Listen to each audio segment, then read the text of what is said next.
सुबह के नमस्ते दोस्तों। सुबह प्रातः काल है और मैं अपने छत में इस समय हूँ और जो थोड़ी बहुत इस उम्र में अभ्यास हो सकता है, शारीरिक अभ्यास हो सकता है, वो करने का प्रयास कर रहा हूँ। अब आप पूछेंगे कि मैं छत पे ही क्यों शारीरिक प्रयास कर रहा हूँ। उपवन है, वन है, कई स्थान हैं जहाँ जाकर के मैं प्रातःकाल अभ्यास कर सकता हूँ।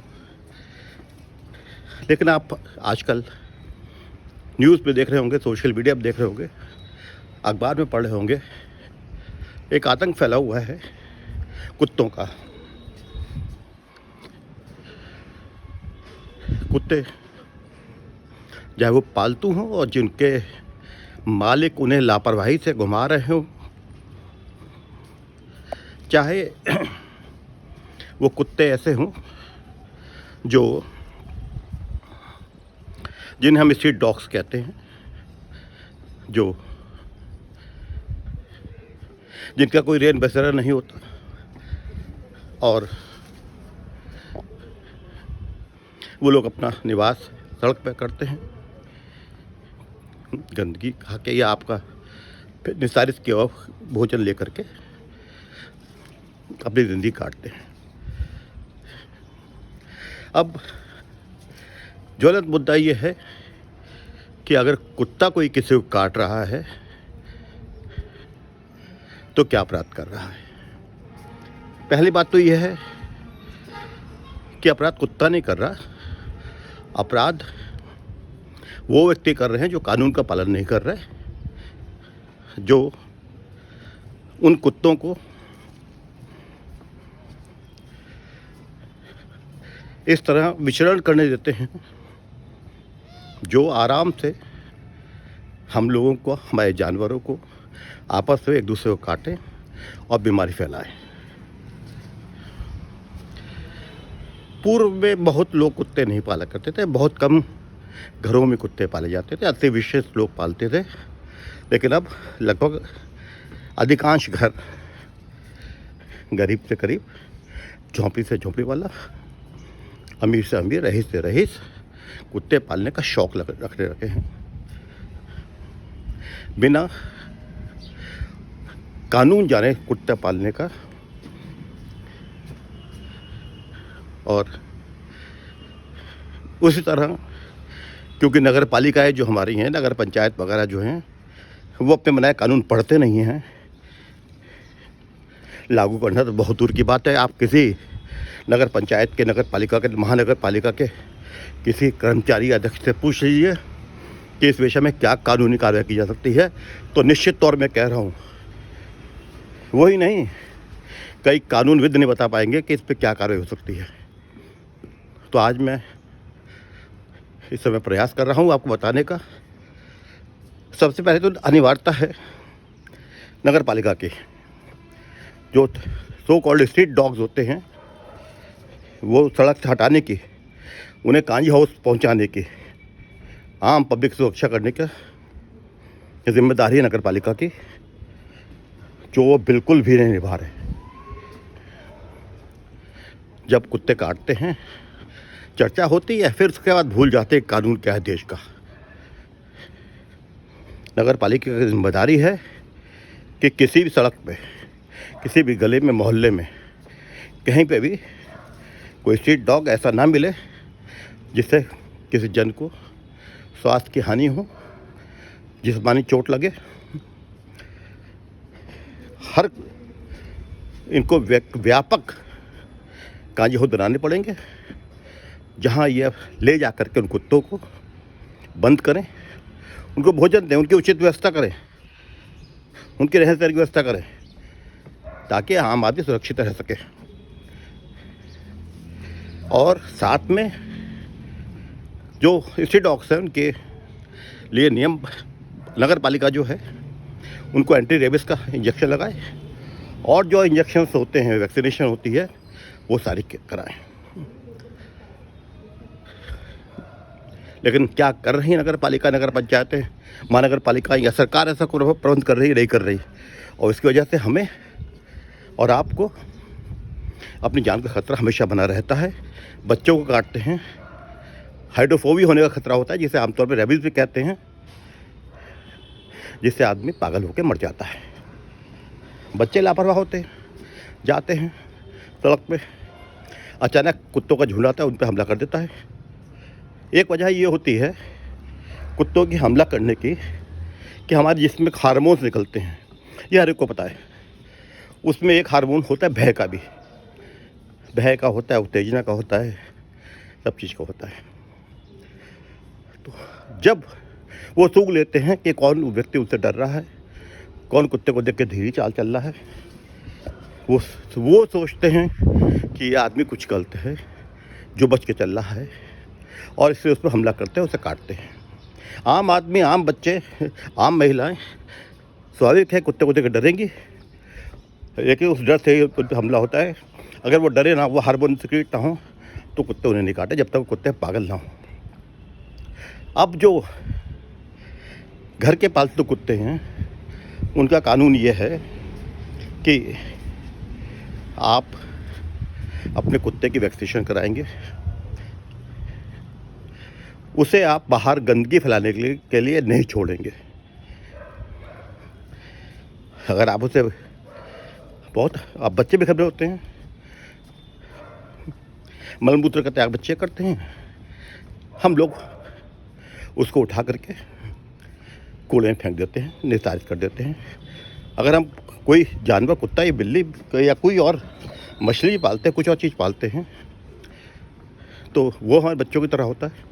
जैसे वृक्ष होते हैं हमारे बच्चों की तरह, उनका पालन पोषण करना पड़ता है, पत्ते साफ करने पड़ते हैं, तो उनकी लकड़ी साफ करनी पड़ती है। वैसे ही घर के अंदर जब कुत्ता जो है वो मलमूत्र का त्याग करे, तो आप उसको साफ करके बाहर फेंकें।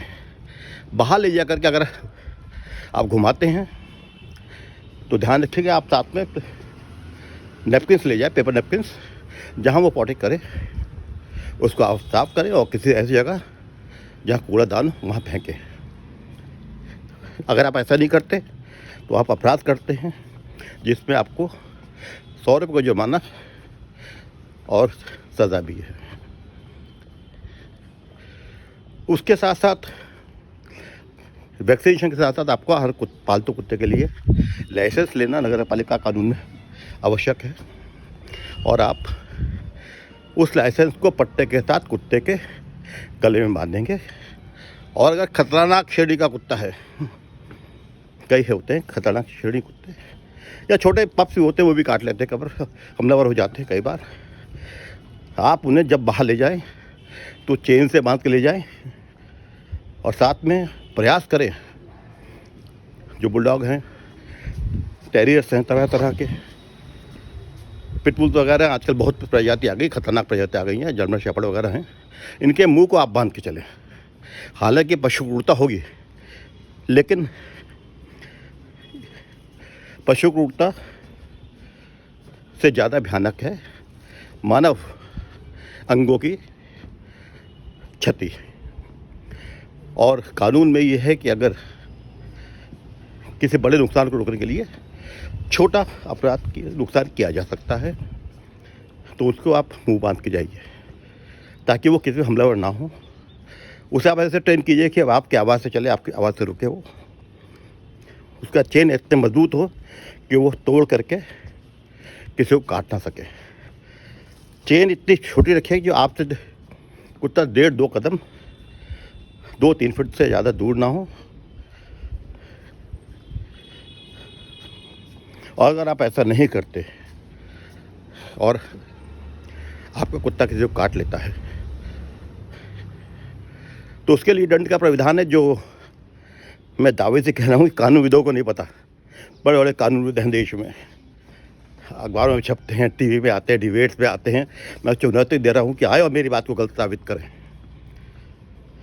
आमतौर पे टीवी चैनल्स पे वही विद्वान आते हैं जिनके पास विद्या का ज्ञान नहीं होता, जिनके पास वक्त होता है व्यर्थ करने के लिए, जिन्हें कानून नहीं आता, जिन्हें राजनीति की समझ नहीं होती वो राजनीति के प्रवक्ता हैं, जिन्हें धर्म की समझ नहीं होती वो धर्म पे बोलते हैं, जिनको रामायण गीता का जिन्होंने अक्षर नहीं पढ़ा होता वो रामायण गीता के बारे में बोलते हैं।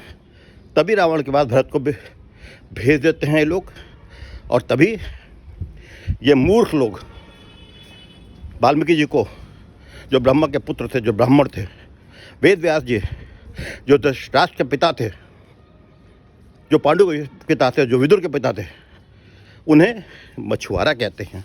अभी एक मूर्ख आया था टीवी चैनल में, न्यूज़ 24 में, देखा होगा आपने, और ऐसे तेज चिल्लाते हैं जैसे इनके यहाँ ज्ञान का भंडार। तो मैं ये कह रहा हूँ कि इनसे बचिए, आप कानून पढ़िए।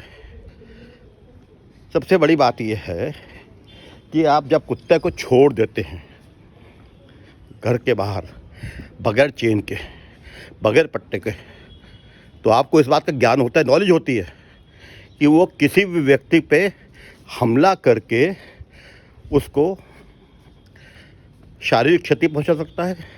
वो चोट साधारण हो सकती है, वो गंभीर हो सकती है, और हाइड्रोफोबिया, अगर आपका वैक्सीनेटेड कुत्ता नहीं है तो उससे लोगों की मृत्यु हो सकती है।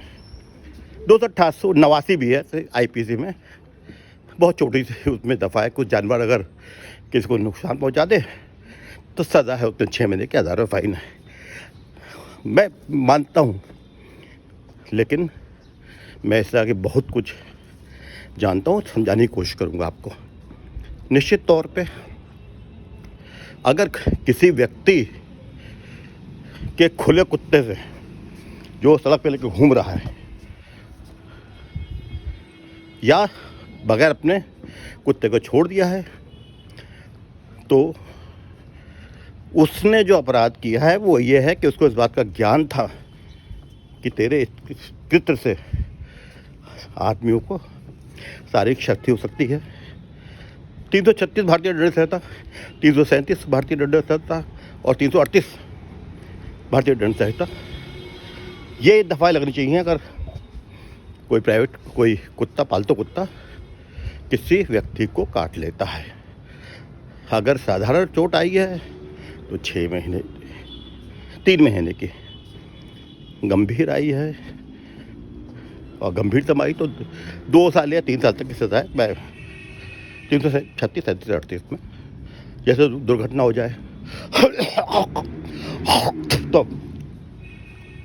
लेकिन अगर किसी को गंभीर चोट आई हैं, उससे उसके प्राण जा सकती है, तो 308 भारतीय दंड संहिता पुलिस को लगानी चाहिए, क्योंकि उस व्यक्ति को ये नॉलेज थी, इस बात का ज्ञान था, इंटेंशन रही हो ना रही हो, पर उसे ज्ञान था कि उसके कृत्य से जो उसने कुत्ता छोड़ दिया है, खौफनाक कुत्ता लोगों को काटने के लिए, उससे किसी व्यक्ति की मृत्यु हो सकती है। अगर वो गंभीर रूप से घायल होता है तो निश्चित तौर पे 308 भारतीय दंड संहिता, और अगर उस काटने से मृत्यु हो जाती है, उस काटने के असर से मृत्यु हो जाती है, तो 304 भारतीय दंड संहिता पार्ट 2 लगनी चाहिए, जो आज तक कभी नहीं लगाई गई है। मैं आपको बताना चाहूँगा कि पहले हर्ष फायरिंग होती थी, शादी हुई, मुंडन हुआ, फंक्शन हुआ, निकाह हुआ, गोली चलती थी, लोगों को लग जाती थी, लोग मर जाते थे, चोटाल हो जाते थे। तो मेरे से कुछ पत्रकारों ने ओपनली, 22 साल पुरानी बात है, तब मैंने कहा था नहीं, ये गंभीर अपराध है और इस पर कम से कम 304 लगनी चाहिए, पार्ट 1, पार्ट 2। और अगर किसी ने जानबूझ के गोली चलाई है, ये जानते हो इससे कोई मर सकता है, तो उस दिशा में चलाई जो आदमी हो, तो 302 लगनी चाहिए। पहली बार सुप्रीम कोर्ट ने नंदा वाले केस में, एडवोकेट जो थे वाइस एडवोकेट, उनके बेटे ने, नाबालिग बेटे ने एक्सीडेंट किया था, 304 लगी थी। उपहार पिक्चर हॉल के जलने में 304 लगी थी, वरना हम इसे दुर्घटना मांग लिया करते थे। और उसके बाद लगातार जो दुर्घटनाएं हो रही हैं वहाँ 304 लग रही है, 304 एक के बदले। तो कानून का ज्ञान बहुत ज़रूरी है। मुझे परिपक्वता हो ऐसे बिल्कुल नहीं है, जो मैं थोड़ा बहुत सीखा है वही आपसे शेयर करता रहूँगा। और मैं बार बार कहता हूँ कि जो व्यक्ति कहता है कि उसको कानून की पूरी जानकारी है, इसका मतलब उसे कानून की बिल्कुल जानकारी नहीं है। नमस्कार, आपका दिन शुभ हो। धन्यवाद।